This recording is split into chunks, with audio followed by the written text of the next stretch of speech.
নবীজি বলেছেন সাল্লাল্লাহু আলাইহি ওয়াসাল্লাম যে তোমরা এমন একটা যুগে আছো আমার সাহাবীরা, শুনেন, তোমরা এমন একটা যুগে আছো হে আমার সাহাবীরা, তোমরা যদি ইসলামের 1/10 ছেড়ে দাও তোমরা ধ্বংস হয়ে যাবে। কিন্তু তোমাদের পরে এমন একটা যুগ আসবে যে যুগে যদি কেউ ইসলামের 1/10 উপরেও থাকে সে সফল হয়ে যাবে। মানে আমরা তো এখন ওই যুগে আছি, 10% ধরে রাখতে পারলেও ইনশাল্লাহ আপনি সফল হবেন। দেখেন, দিন কায়েম হবে তখনই যখন আল্লাহ পাকের যে কোরআন সুন্নাহ ভিত্তিক যে ওহির বিধানটা, এই বিধানটা যখন আল্লাহর জমিনে প্রতিষ্ঠিত হবে তখনই কেবলমাত্র দিন কায়েম হবে। তার আগ পর্যন্ত হ্যাঁ আপনি বলতে পারেন যে হ্যাঁ আমি আগের চেয়ে একটু ভালো আছি, আগের চেয়ে একটু ভালো থাকলেও অসুবিধার কিছু নাই, যদি ওইটা দিয়ে ইসলামের কিছু খেদমত করতে পারেন তাও ভালো, কিন্তু আপনার টার্গেটটা থাকতে হবে পরিপূর্ণ শরিয়া কায়েম করা। কিন্তু টার্গেট তো আমাদের আছে একটা, এই টার্গেট তো হুট করে অ্যাচিভ করা যাবে না। তো আয়না করে পড়ে থাকার চেয়ে তো কমপক্ষে সামনে দাঁড়ায় কথা বলাটা ভালো, নাকি রফিক ভাই কি বলেন? অ্যাটলিস্ট এটা ভালো না?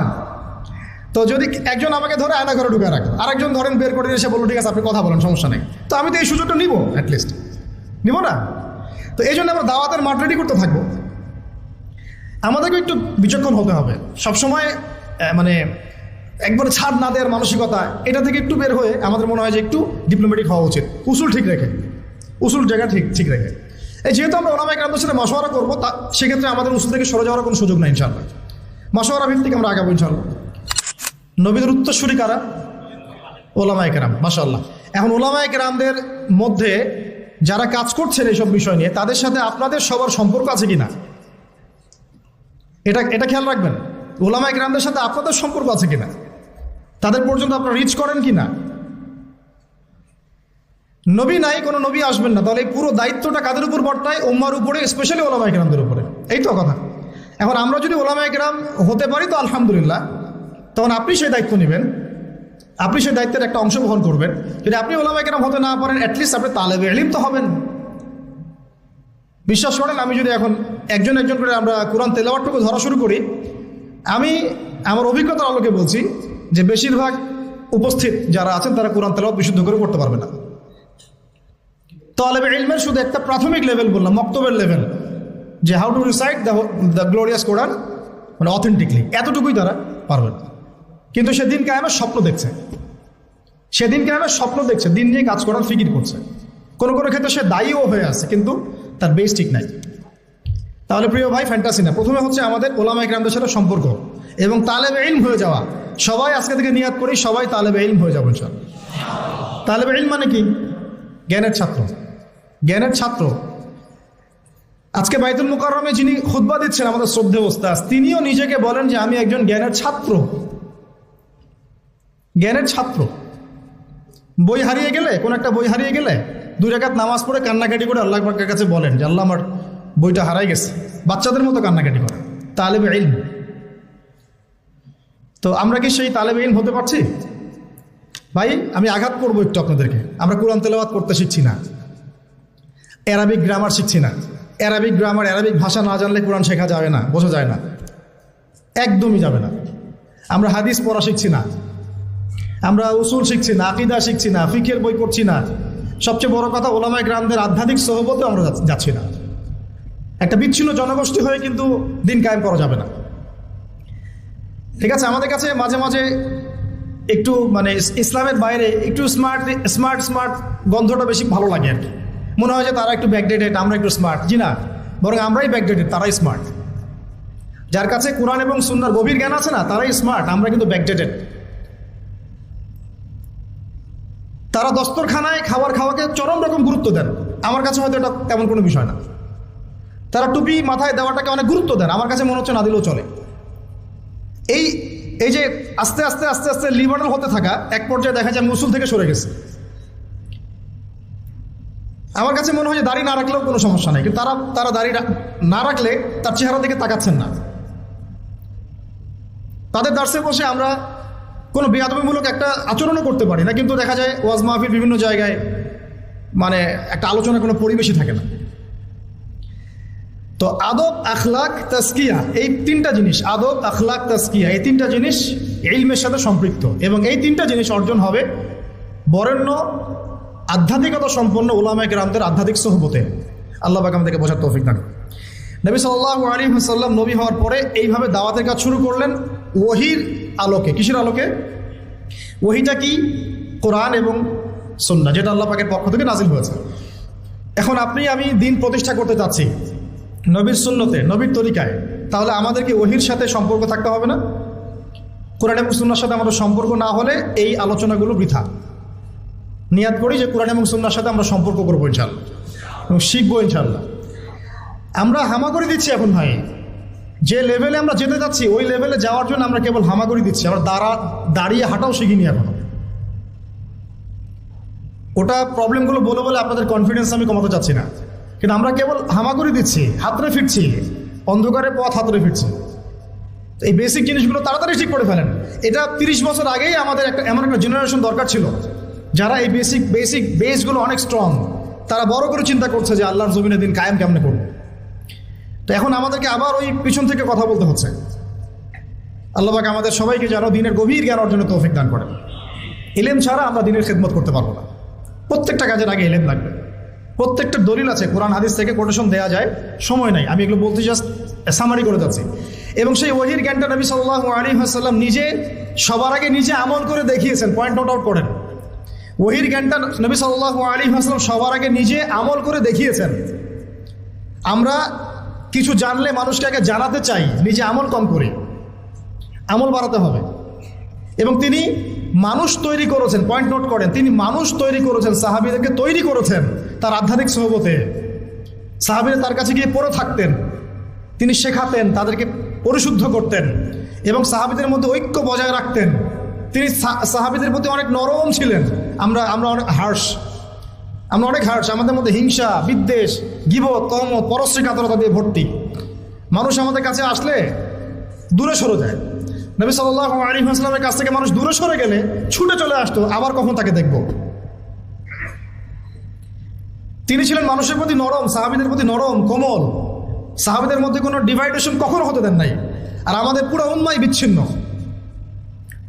এমনকি এগুলো বললে তো মানুষ নিতেই পারবে না। ওই ভিতরে যাওয়ার পরে আমরা চিনতে পেরেছিলাম যে কারা আমাদের আসলে বন্ধু, কারা আসলে আমাদের শত্রু। অবাক হলাম যে অনেক দাড়ি টুপিওয়ালা মানুষ যাদেরকে আমরা বন্ধু মনে করতাম, তারাই পিছন থেকে আমাদেরকে ছুরি মারছে। তো এই জন্যে আমাদের চেঞ্জ করতে হবে এই সংস্কৃতি। সবাই ভাই ভাই হয়ে যায়, আল্লাহ পাক তৌফিক দান করেন। সবাই নবীর সাহাবীদের মতো হয়ে যায়, আল্লাহ তৌফিক দান করেন। রুহামা বাইনাহুম হয়ে যায়, সমালোচনা করার দরকার নাই, সবার মধ্যে ভুল আছে। আবু আদনান ভাই যদি 100টা থাকে, আপনারও হয়তো 90টা আছে। আপনার 90টা থাকলে ভাইয়েরও হয়তো 80টা আছে। বের করতে থাকলে কেউ বাদ যাবে না। এইভাবে চিন্তা করতে থাকলে আমরা এখন বাংলাদেশে এই অবস্থায় যে ক্রিটিক্যাল একটা সিচুয়েশন চলছে, আমরা কিন্তু একদম বিচ্ছিন্ন হয়ে যাব জাতি থেকে।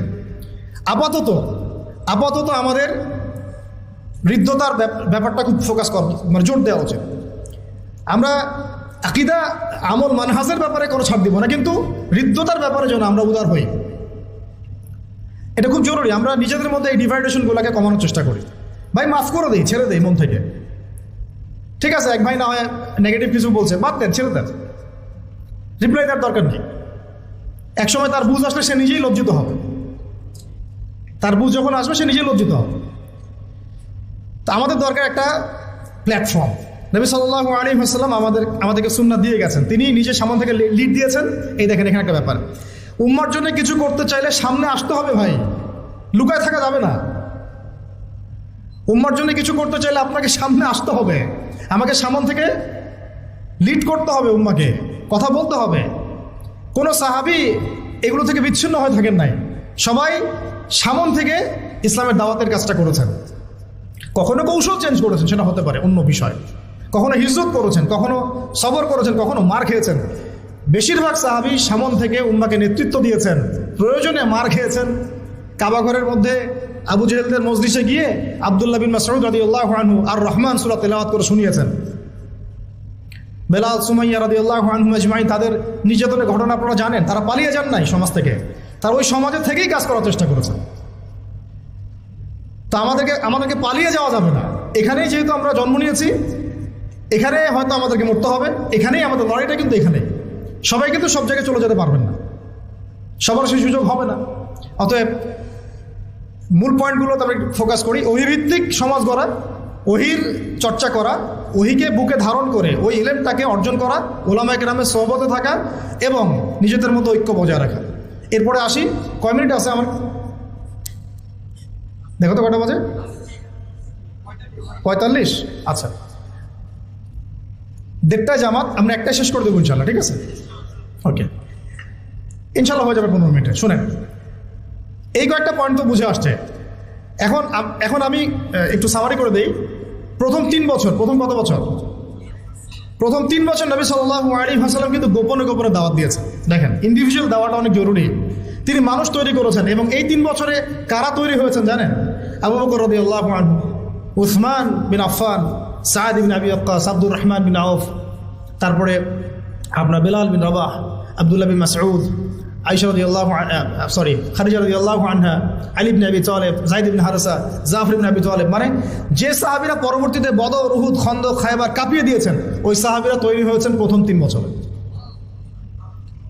সুবহানাল্লাহ। এই জন্য বলে যে প্রথম দিকের সাথীরাই কিন্তু প্রকৃত সাথী, তাই না বিষয়টা? পরে যখন দেখবেন যে আমাদের অবস্থা ভালো, আমাদের কিছু ভাই যদি 40-50টা আসন পেয়ে যায় সামনে আর কি, তখন দেখবেন যে অনেকেই তাদের কাছে যাওয়া শুরু করবে, তাই না বিষয়টা? এবং তারা মনে করবে যে আমরা তো দিন কায়েম করে ফেলছি। দেখেন, দিন কায়েম হবে তখনই যখন আল্লাহ পাকের যে কোরআন সুন্নাহ ভিত্তিক যে ওহীর বিধানটা, এই বিধানটা যখন আল্লাহর জমিনে প্রতিষ্ঠিত হবে, তখনই কেবলমাত্র দিন কায়েম হবে। তার আগ পর্যন্ত হ্যাঁ আপনি বলতে পারেন যে হ্যাঁ আমি আগের চেয়ে একটু ভালো আছি, আগের চেয়ে একটু ভালো থাকলেও অসুবিধার কিছু নাই। যদি ওইটা দিয়ে ইসলামের কিছু খেদমত করতে পারেন তাও ভালো, কিন্তু আপনার টার্গেটটা থাকতে হবে পরিপূর্ণ শরিয়া কায়েম করা। কিন্তু টার্গেট তো আমাদের আছে একটা, এই টার্গেট তো হুট করে অ্যাচিভ করা যাবে না। তো আয়না করে পড়ে থাকার চেয়ে তো কমপক্ষে সামনে দাঁড়ায় কথা বলাটা ভালো, নাকি রফিক ভাই কি বলেন? অ্যাটলিস্ট এটা ভালো না? তো যদি একজন আমাকে ধরে আয়না ঘরে ঢুকে রাখে, আরেকজন ধরেন বের করে এসে বললো ঠিক আছে আপনি কথা বলেন, সমস্যা নেই, তো আমি তো এই সুযোগটা নিব, অ্যাটলিস্ট নিব না? তো এই জন্য আমরা দাওয়াতের মাঠ রেডি করতে থাকবো। আমাদেরকে একটু বিচক্ষণ হতে হবে সবসময়, মানে একবারে ছাড় না দেওয়ার মানসিকতা, এটা থেকে একটু বের হয়ে আমাদের মনে হয় যে একটু ডিপ্লোম্যাটিক হওয়া উচিত, উসুল ঠিক রেখে, উসুল জায়গা ঠিক রেখে। এই যেহেতু আমরা ওলামায়ে কেরামদের সাথে মাশওয়ারা করবো, তা সেক্ষেত্রে আমাদের উসুল থেকে সরে যাওয়ার কোনো সুযোগ নাই ইনশাআল্লাহ। মাশওয়ারা ভিত্তিক আমরা আগাবো ইনশাআল্লাহ। তো এখন 3 বছরের গোপন দাওয়াতের পরে যখন প্রকাশ্যে দাওয়াত শুরু হলো, তখন মারাত্মক রকমের নির্যাতন নেমে আসলো।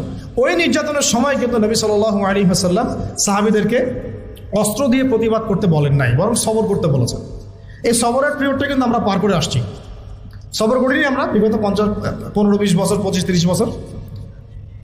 আমাদেরকে যেভাবে সবাইকে নির্যাতন করা হয়েছে, প্রত্যেকটা সংগঠনের নাম ধরে ধরে বলা যাবে, ব্যক্তির নাম ধরে ধরে বলা যাবে, তাদের মধ্যে কেউ একজনকে আপনি দেখান যে সে অস্ত্র হাতে বের হয়েছিল, দেখান অস্ত্র হাতে নিয়ে বের হয়েছিল সরকারের বিরুদ্ধে বিদ্রোহ করার জন্য? কোনো মুসলিম অ্যাসোসিয়েশন কেউই বের হয় নাই। তাহলে আপনারা পশ্চিমাদের শেখানো শব্দটাকে কিভাবে আমাদের সাথে জুড়ে দিচ্ছেন? যদি ওই রকমই কোনো আচরণ কেউ করতোই, তাহলে আপনারা কি আদৌ থাকতে পারতেন বাংলাদেশে? কত আগেই তো আপনাদের কাম খালাস হয়ে যাইত। কিন্তু সবাই সবর করেছে, মাইর খেয়েছে, কেউ 10 বছর, 12 বছর, 8 বছর, 5 বছর, কেউ 3 বার, 4 বার, 5 বার করে, কত কিছু হয়েছে আপনারা তো জানেনই না। আমি শুধু একটা কথা বলি শুনেন, চায়ের কাপে আর ফেসবুকে ঝড় তোলার চাইতে, চায়ের কাপে আর ফেসবুকে এইসব আলোচনার ঝড় তোলা আর এই যে আয়নাঘরের একটা রিমান্ড, এটাকে আপনি 1000 কোটি গুণ দিয়েও আপনি হিসাব করতে পারবেন। ওই চায়ের কাপে ফেসবুকে এগুলো নিয়ে তর্ক বিতর্ক ঝড় তোলা অনেক সহজ। আর যারা ওইসব জায়গা ফেস করে আসছে, তাদের যে ত্যাগ, স্যাক্রিফাইস এবং তাদের সবর, ইস্তেকামা, ইমান, তাদের জীবনের জজবা, এটার সামনে দাঁড়াই দিয়ে পারবেন না আপনারা। আমাদের অনেক বোনকে আমরা জানি এরকম অবস্থার সম্মুখীন হয়েছে, বোন, ছেলে তো বাদ, বোন। তো আমরা দোয়া করি আল্লাহ পাক এই সমস্ত মানুষের ত্যাগ, কোরবানিগুলোকে কবুল করেন। এই কোরবানিগুলোর ফলশ্রুতিতেই তাদের চোখের পানি, তাদের তাহাজ্জুদ, তাদের দোয়া, তাদের এই যে আধ্যাত্মিকত্ব, আল্লাহকে ডাকা, এগুলোর বদৌলতে আজকের দিন পেয়েছি আমরা। এটা একদিনের শুধু রেভলিউশনে এটা হয় নাই। যারা এখন ক্রেডিট নেওয়ার প্রতিযোগিতায় ব্যস্ত আছেন, এটা ভুল করতেছেন আপনারা। এটা ঠিক হচ্ছে না। এখানে ক্রেডিট পাওয়ার যোগ্য সে প্রত্যেকটা আল্লাহর বান্দা যে এখানে হকের উপর ছিল, যার উপর নির্যাতন হয়েছে, চোখের পানি ফেলেছে, সেজদায় আল্লাহর কাছে কান্নাকাটি করেছে, দোয়া করেছে। আমাদের মা বোনরা ঘুমায় নাই, রাতের পর রাত জেগেছিল, রাস্তাঘাটে দৌড়াদৌড়ি করে বেরিয়েছে, কেউ একটা ইন্টারভিউ পর্যন্ত নিতে চায় নাই। কিন্তু যখন ব্যাপারটা গ্লোবাল হয়ে গেছে তখন সব মিডিয়ার সামনে হাজির। এই জন্য আমরা আপনাদেরকে বিশ্বাস করি না, আপনারা সুবিধাবাদী। যখন যেদিকে হাওয়া তখন সেই দিকে দৌড় দেন। আমার নিজের ওয়াইফের কথাই বলতেছে, ডোর টু ডোর ঘুরে বেড়াইছে একটা ইন্টারভিউ নেওয়ার জন্য, যে উনি কোথায় গেল, হঠাৎ করে নাই হয়ে গেল কীভাবে, কেউই কথা বলতে রাজি হয় নাই। এর আরও অনেক ভাই আছে যারা এগুলো শিকার, তারাও জানে এগুলো, সবার সাথে এগুলো হয়েছে। কিন্তু যখন আবার এটা আল্লাহ পাক ঘুরাই দিয়েছেন অবস্থাটা, তখন আবার বাড়ির সামনে হাজির। তাহলে কাদেরকে বিশ্বাস করবেন আপনি? এই জন্য বলি যে যাদের উসুল, আকিদা, মানহাজে যারা স্ট্রং না, তাদেরকে বিশ্বাস করার আগে 10 বার 20 বার চিন্তা করতে হবে। দেখেন, নবী সাল্লাল্লাহু আলাইহি ওয়াসাল্লাম ইহুদিদের সাথে চুক্তি করেছিলেন না? তারপরে রোমানদেরকে চিঠি পাঠিয়েছেন না? মুশরিকদের সাথেও সন্ধি হয়েছে না? সব কিছু হয়েছে, সন্ধি হয়েছে, পররাষ্ট্রনীতি হয়েছে, চুক্তি হয়েছে, যুদ্ধ হয়েছে। তিনি কিন্তু উসুল এবং আদর্শের জায়গায় কারোর সাথে যাররা পরিমাণ ছাড় দেন নাই। ছাড় দিয়েছেন? তাই আমরা যেন এই সুন্নতটাকে ধরে রাখার চেষ্টা করি। আল্লাহ পাক তৌফিক দান করেন। এখন সংক্ষিপ্ত করে শেষ করে দিচ্ছি। এই যে দাওয়াতটা প্রকাশ্য রূপ লাভ করলো, তখন সবরটা ছিল বেশি ইম্পর্টেন্ট। এবং সবর করতে করতে করতে সাহাবীরা কি বলেছিলেন জানেন? ইয়া রাসূলুল্লাহ সাল্লাল্লাহু আলাইহি ওয়াসাল্লাম, আপনি একটু বদদোয়া করেন না এদের জন্যে, আমরা তো পারছি না। নবীজি বলেছেন যে তোমরা জেনে রাখো, এই দিন একদম মাশরিক থেকে মাগরিব পর্যন্ত পৌঁছে যাবে, একটা কাঁচা বাড়ি, একটা পাকা বাড়ি বাদ থাকবে না যেখানে আল্লাহ পাক কালিমাকে প্রবেশ করাবেন না ইনশাআল্লাহ। ওয়ালাকিন্নাকুম তাস্তাজিলুন, কিন্তু তোমরা খুব তাড়াহুড়া করছো। ঠিক আছে, তোমরা এখন আবিসিনিয়ায় চলে যাও। যদি দেখা যায় কখনো এমন একটা পরিবেশ যে আপনার এলাকায় দিন পালনের কোনো পরিবেশই নাই, তখন আবিসিনিয়ার সুন্নত আছে আমাদের সামনে, সেখানে হিজরতের সুন্নত আছে। তারপরে নবী সাল্লাল্লাহু আলাইহি ওয়াসাল্লামকে 3 বছর সাহাবীদেরকে সহ বয়কট করা হয়েছে শিয়ারে আবু তলেবে। গাছের ছালপাতা খেয়ে দেখেছেন, তবুও আদর্শের সাথে আপোষ করেন নাই। সাহাবীদেরকে চোখের সামনে তিনি শহীদ হতে দেখেছেন মক্কায়, তারপরেও তিনি আদর্শের সাথে আপোষ করেন নাই, কিন্তু তাদেরকে তিনি অস্ত্র দিয়ে আঘাতও করেন নাই। কিন্তু এরপর যখন আল্লাহ রাব্বুল আলামিন তায়েফের পরে যখন তায়েফবাসী কবুল করলো না, মিরাজ হয়ে গেল, এরপরে নবী যখন সাল্লাল্লাহু আলাইহি ওয়াসাল্লাম মদিনার সেই যে যুবকদেরকে দাওয়াত দিলেন, আমরা যুবক ভাইরা ভালো করে শুনেন, এই যুবকদের হাতে ইসলাম পরিবর্তন হয়েছে। মানে পরিবর্তন বলতে বোঝাচ্ছি টেবিলটা উল্টে গেছে আর কি, যুবকদের হাতেই।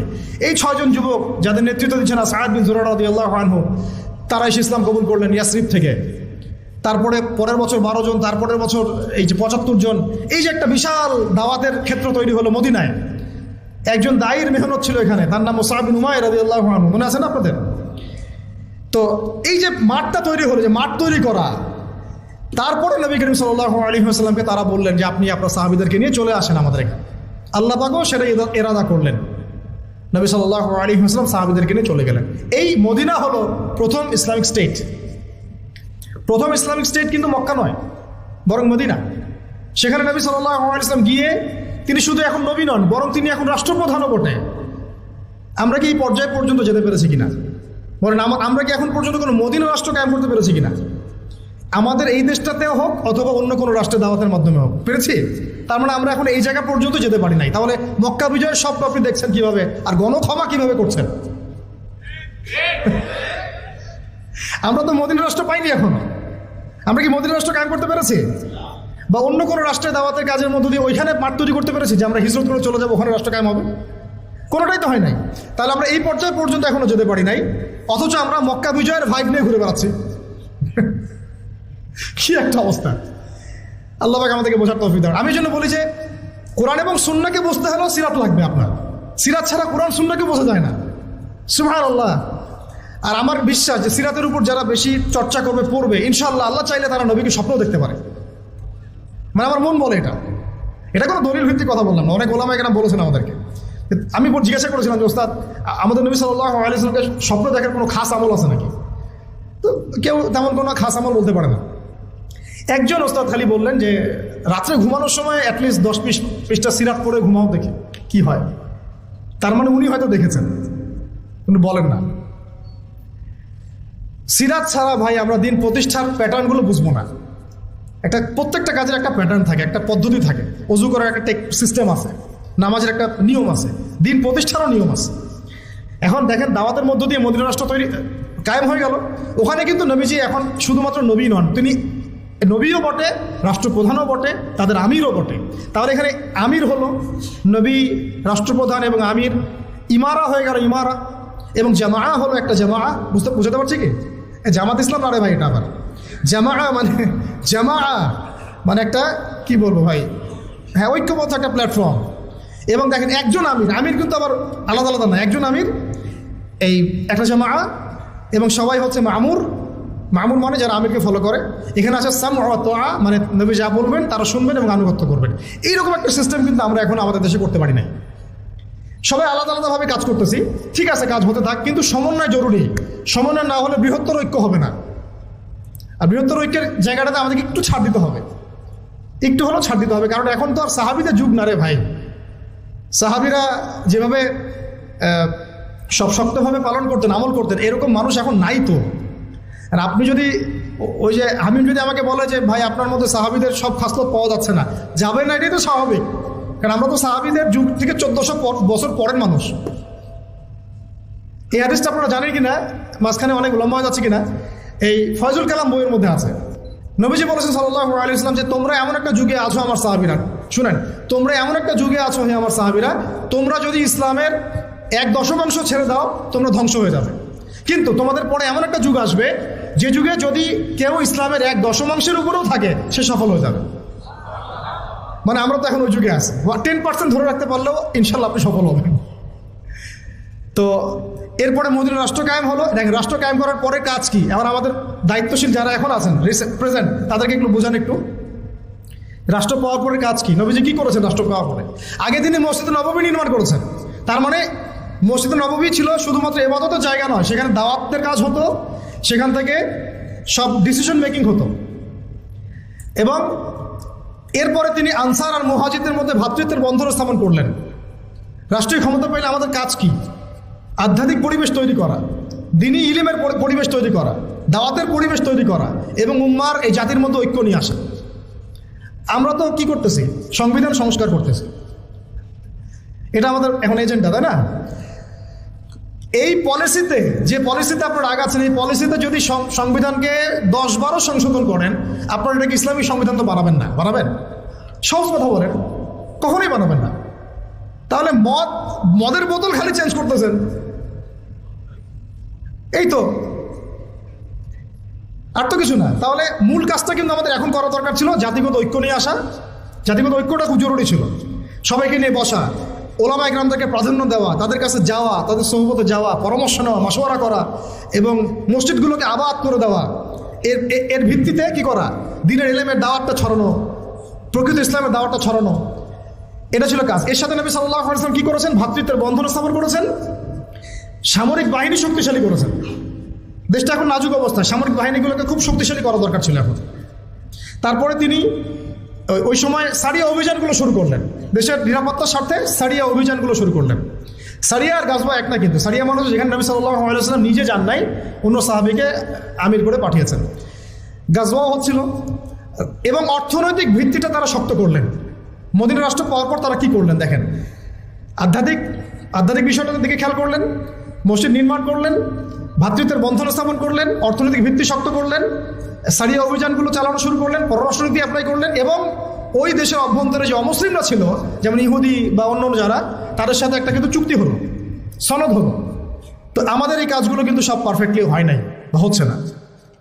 এরপরে আস্তে আস্তে আবু সুফিয়ানের কাফেলাকে আক্রমণ করাকে কেন্দ্র করে বদরের যুদ্ধ হয়ে গেল।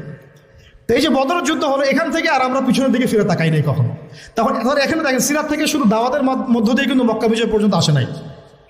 বদর আমাদেরকে চোখে আঙ্গুল দিয়ে দেখাই দিচ্ছে, বদর, যে শুধুমাত্র দাওয়াতের ভিত্তিতে কিন্তু মক্কা বিজয় পর্যন্ত সিরাত আসে নাই। এই বদরের সিঁড়িগুলো পার হতে হয়েছে। বদরের পরে উহুদ, তারপরে খন্দক, তারপরে আপনার ওই যে হুদাইবিয়া, আরও কত যুদ্ধ হয়েছে মাঝখানে। হুদাইবিয়ার সন্ধির আগেও হয়েছে, পরেও হয়েছে, তারপরে খাইবার, হ্যাঁ, তারপরে তাবুক, তায়েফ, হুনাইন, কতগুলো। এই সিঁড়িগুলো পার হয়ে হয়ে হয়ে শেষ পর্যন্ত গিয়ে মক্কা বিজয়টা হয়েছে। তাহলে আমরা একদম স্পষ্ট বুঝতে পারলাম, শুধুমাত্র দাওয়াতের ভিত্তিতে মক্কা বিজয়টা হয় না। আল্লাহ পুরো জাজিরাতুল আরবের মধ্যে ইসলামটা শুধু দাওয়াতের ভিত্তিতে প্রতিষ্ঠা হয়নি। এর সাথে লেগেছে ইলমের চর্চা, বেশি বেশি আমল, হালাল খাওয়া, তাস্কি অর্জন করা, নবীর সোহবত, তারপরে হালাল ইকোনমি, হ্যাঁ, একটা রাষ্ট্রীয় ব্যবস্থা, পররাষ্ট্রনীতি, কখনো সন্ধি, কখনো কূটনৈতিক তৎপরতা, কখনো দাওয়াত, কখনো জিহাদ, সব কিছু মিলায়ে মক্কা বিজয় হয়েছে। তাহলে সিরাতের এই পুরো বিষয়টার কতটুকু অংশ আমরা আসলে বাস্তবায়ন করতে পারছি, এটা আমাদেরকে ভাবতে হবে।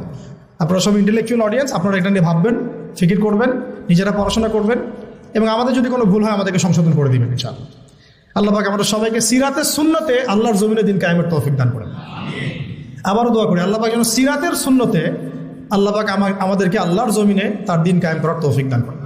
আল্লাহ পাক সেই রকম আমাদেরকে ইমারত দান করেন, আমি সেই রকম মামুর দান করেন, সেই রকম সামি'না ওয়া আতা'নার মতো আমাদের মানসিকতা দান করেন।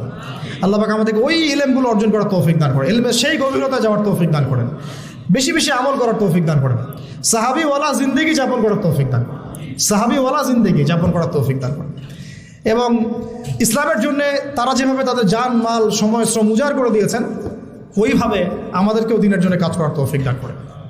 সবচেয়ে বড় কথা, আল্লাহ পাক আমাদের সবাইকে যেন একটা বৃহত্তর ঐক্যের প্ল্যাটফর্ম দান করেন। আমরা আশাবাদী ইনশাল্লাহ, আমরা স্বপ্ন দেখব, স্বপ্নই আমাদেরকে ইনশাল্লাহ বাস্তবের রূপ দেখাবে এক সময় না এক সময়। অনেক ভালো কাজ হচ্ছে মাশাআল্লাহ, প্রত্যেকটা জেলায় জেলায় খুব ভালো কাজ হচ্ছে। আমি চাচ্ছি, মন থেকে আমার দোয়া এবং চাওয়া, সবগুলো কাজগুলোকে একটা সমন্বয় করা, অ্যাটলিস্ট আকীদা, আমল এবং মানহাজ, এই উসুলের মানদণ্ডে। বাকি কিছু বিষয় আমাদের মধ্যে ইখতিলাফ আছে, থাকবে, আমি জানি। কোনোদিনও আপনি বাংলাদেশের সবাইকে একটা জায়গায় আনতে পারবেন না, এটা ইম্পসিবল। অ্যাটলিস্ট তারপরেও একটা হৃদ্যতাপূর্ণ সম্পর্ক রাখা, দূরত্বগুলোকে কমায় নিয়ে আসা। শেষ করার আগে একদম লাস্ট 1 মিনিট আমি একটা কথা বলে শেষ করে দিব। একটা হাদিস খালি বলবো। নবী সাল্লাল্লাহু আলাইহি ওয়াসাল্লাম বলেন সাল্লাল্লাহু আলাইহি ওয়াসাল্লাম যে কাতার সোজা করো, মিলে মিলে দাঁড়াও, মাঝখানে দূরত্বগুলোকে বন্ধ করো, কাঁধে কাঁধ মিলে মিলে দাঁড়াও। তোমরা যদি এভাবে মিলে মিলে না দাঁড়াও, একে অপরের সাথে মিলে মিলে না দাঁড়াও, তাহলে আল্লাহ রাব্বুল আলামিন তোমাদের হৃদয়গুলোর মধ্যে দূরত্ব সৃষ্টি করে দিবে। আমাদের নামাজের কাতার ঠিক নাই, আমাদের হৃদয়ের অবস্থাও ঠিক নাই। আল্লাহ পাক আমাদেরকে নামাজের কাতারও যেমন সীসা ঢালা প্রাচীরের মতো করার তৌফিক দান করেন, আমাদের মনগুলোকে আল্লাহ পাক জুড়ে দেন। আমিন।